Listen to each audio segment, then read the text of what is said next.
Salam sejahtera, terima kasih karena bersama dengan saya di Nazilin Unity Channel. Isu kes Zara Khairina, inquest sudah bermula. Satu saksi sudah bersuara, yaitu pakar patologi dari Hospital Queen Elizabeth, yaitu Dr. JC. Malangnya, bukan apa yang kita kehendaki yang berlaku, tetapi perkara yang tidak kita kehendaki berlaku. Dr. JC sekarang ini pula jadi sasaran netizen, jadi sasaran sosial media, dihentam habis-habisan.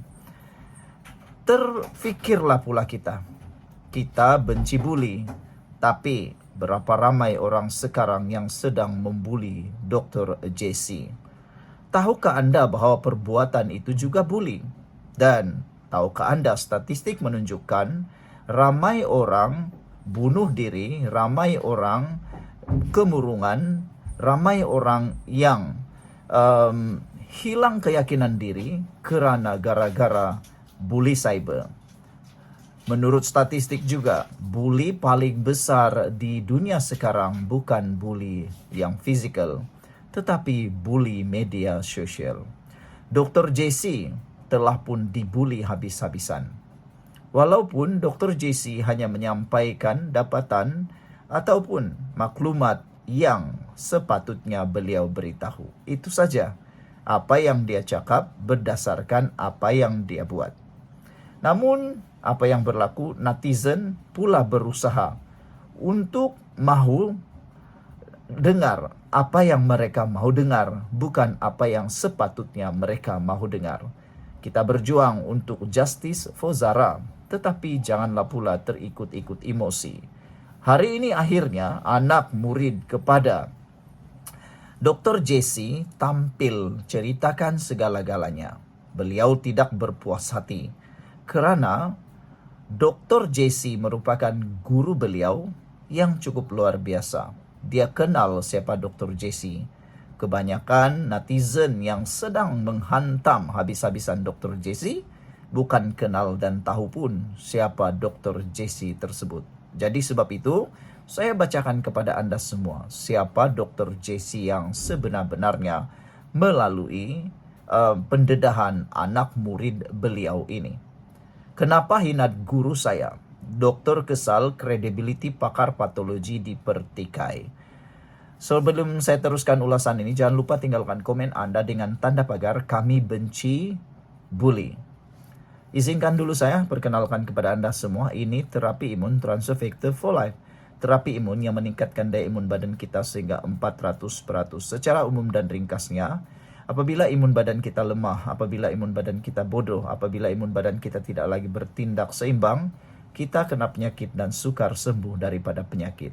Tetapi terapi imun ini mengajar, mendidik dan menguatkan imun badan kita serta menyeimbangkan imun badan kita supaya imun badan kita itu tahu mana satu lawan, mana satu kawan, mana satu penyakit dalam tubuh badan kita. Lalu kita sembuh daripada akar penyakit itu. Produk ini lulus KKM, produk ini halal, produk ini juga adalah penemuan paling bersejarah dalam dunia kedokteran pada abad ini. Produk ini lulus KKM, diperakui oleh dokter-dokter di seluruh dunia. Cepat dapatkan produk ini melalui nombor telefon saya yang tertera. Boleh WhatsApp telefon saya di nombor yang tertera. Saudara, mungkin Anda sudah berdoa bertahun-tahun untuk masalah kesehatan Anda.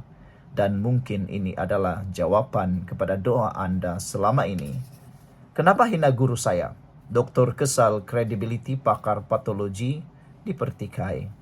Seorang doktor kecemasan, Dr. Muhammad Naim Abdul Razak, meluahkan rasa kesal apabila pakar forensik yang juga saksi pertama inquest Zara Khairina menjadi sasaran kecaman di media sosial.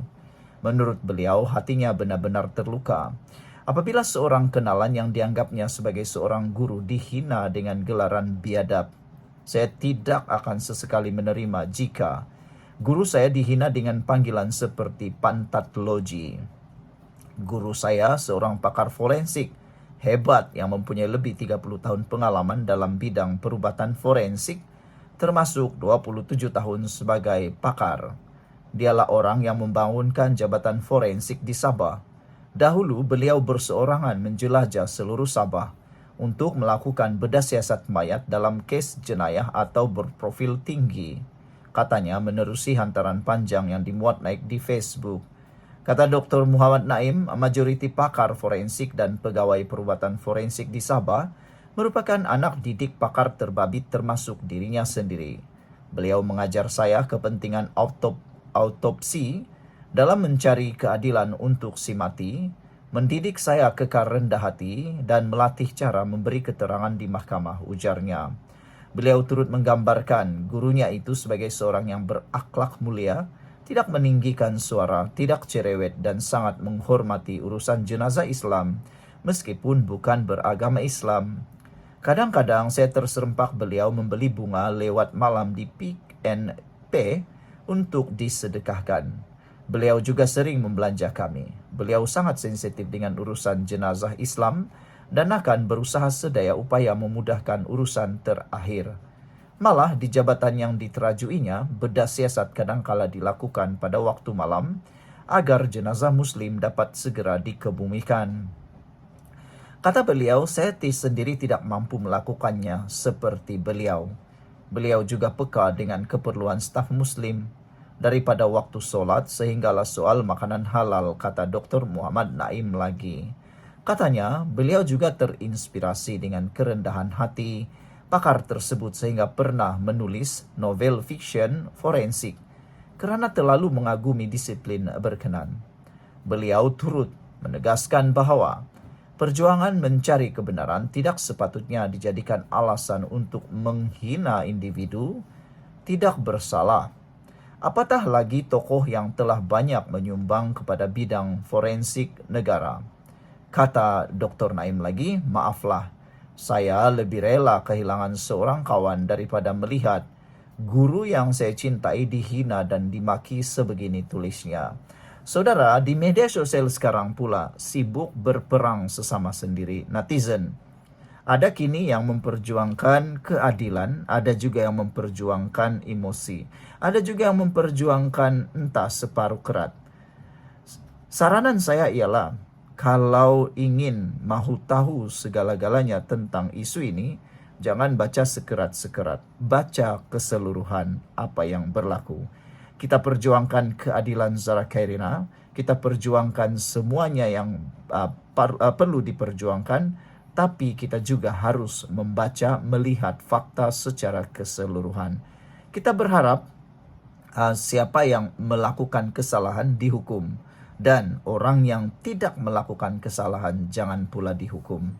Sekian dulu untuk kali ini. Jangan lupa tinggalkan komen Anda. Sila tekan butang subscribe. Kita jumpa lagi. Bye-bye. Salam sejahtera. Terima kasih karena bersama dengan saya di Nazilin Unity Channel. Saudara-saudara sekalian, saya ceritakan kepada Anda semua, ini punca GRS tidak mahu bekerja sama dengan BN di dalam PRN Sabah. Tapi sebelum itu, saya nak cerita juga bahawa dalam satu laporan, Barisan Nasional UMNO cukup kecewa dengan keputusan GRS untuk hanya memberikan lebih kurang 3 kerusi dalam pilihan raya negeri Sabah untuk ditandingi. Makna kata, GRS mungkin hanya memberikan kerusi yang benar-benar Barisan Nasional boleh menang, atau Barisan Nasional mungkin boleh kalah. Jadi itu sebabnya Barisan Nasional cukup terluka apabila GRS mencadangkan hanya 8 kerusi yang mungkin akan diberikan kepada UMNO atau Barisan Nasional untuk ditandingi di Sabah.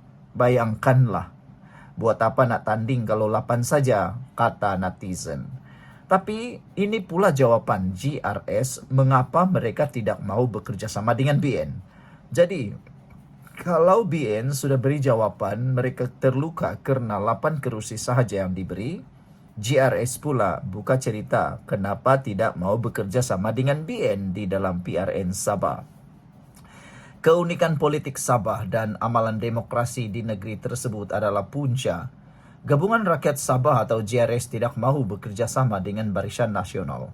Katanya pengerusinya Datuk Seri Haji Jinor. Sebelum itu, seperti yang diketahui ramai, kalau tak silap, Datuk Seri Haji Jinor pernah menjadi ahli Barisan Nasional. Beliau juga pernah jadi ahli Bersatu. Jadi, dia sudah round habis. Barisan Nasional pernah, Perikatan Nasional pernah, sekarang berada GRS. Jadi sebenarnya GRS pun dia pernah berkawan dengan Barisan Nasional, pernah juga berkawan dengan Perikatan Nasional. Kata Haji Ji, ini bukan baru berlaku di Sabah, Barisan Nasional, Pembangkang, dan di peringkat pusat Barisan Nasional bersama. Ini biasalah dalam politik, terutama di Sabah. Katanya yang juga Ketua Menteri Sabah memetik berita harian. Sebelum kita teruskan ulasan kali ini, jangan lupa tinggalkan komen Anda dengan tanda pagar Kami Sayang Malaysia. Tapi sebelum itu, apa pendapat Anda? Adakah kemelut antara tiga Pakatan Harapan Barisan Nasional dan GRS ini akan menjadi punca mereka kalah? Sila tinggalkan komen Anda dalam ruangan komen. Sebelum itu izinkan saya kongsikan dulu kepada Anda semua, ini terapi imun Transofector for Life, terapi imun yang meningkatkan daya imun badan kita sehingga 400%. Secara umum dan ringkasnya, apabila imun badan kita lemah, apabila imun badan kita jadi bodoh, apabila imun badan kita tidak lagi seimbang, kita tidak sembuh daripada penyakit, bahkan kita kena penyakit, akar penyakit bertumbuh di dalam tubuh badan kita. Lalu kita sengsara. Tapi terapi imun ini mengajar, mendidik, dan menguatkan imun badan kita serta menyeimbangkan imun badan kita, membuatkan imun badan kita mengenal mana satu lawan, mana satu penyakit, mana satu kawan dalam tubuh badan kita. Lalu imun badan itulah yang menyembuhkan kita daripada akar penyakit yang ada dalam tubuh badan kita. Cepat dapatkan produk yang hebat ini melalui nombor telefon saya yang tertera. Dan ingat, produk ini lulus KKM, diperakui oleh dokter-dokter di seluruh dunia dan di Malaysia, dan juga halal. Mungkin ini adalah jawaban kepada doa Anda selama ini untuk bebas daripada masalah kesehatan Anda. Jangan tangguh-tangguh, orang bertangguh selalunya rugi. Saudara-saudara sekalian, Haji Ji berkata demikian ketika ditanya berkenan keputusan Barisan Nasional yang bercanggah dengan hasrat Perdana Menteri Datuk Seri Anwar Ibrahim. Mengulas lanjut, beliau berkata, GRS belum memutuskan sama ada gabungan itu benar-benar tidak akan bekerjasama dengan BN dan akan membuat pengumuman selepas dimuktamadkan. Beliau juga mengulangi komitmen bekerjasama dengan Pakatan Harapan, mengambil kira kerajaan Sabah dibentuk dua gabungan itu. Itu terpulang kepada Barisan Nasional dan UMNO. Jika tidak mahu kerjasama, katanya lagi. Semalam, Presiden UMNO Zahid Hamidi mengesahkan UMNO, Barisan Nasional, menolak kerjasama dengan GRS, namun meneruskan kerjasama bersama Pakatan Harapan PH.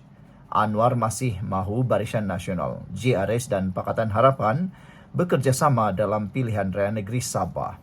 Sebelum kita berakhir, sila tinggalkan komen Anda. Berjaya ke Anwar membentuk pakatan tiga segi ini. Sekian dulu, kita jumpa lagi. Bye-bye.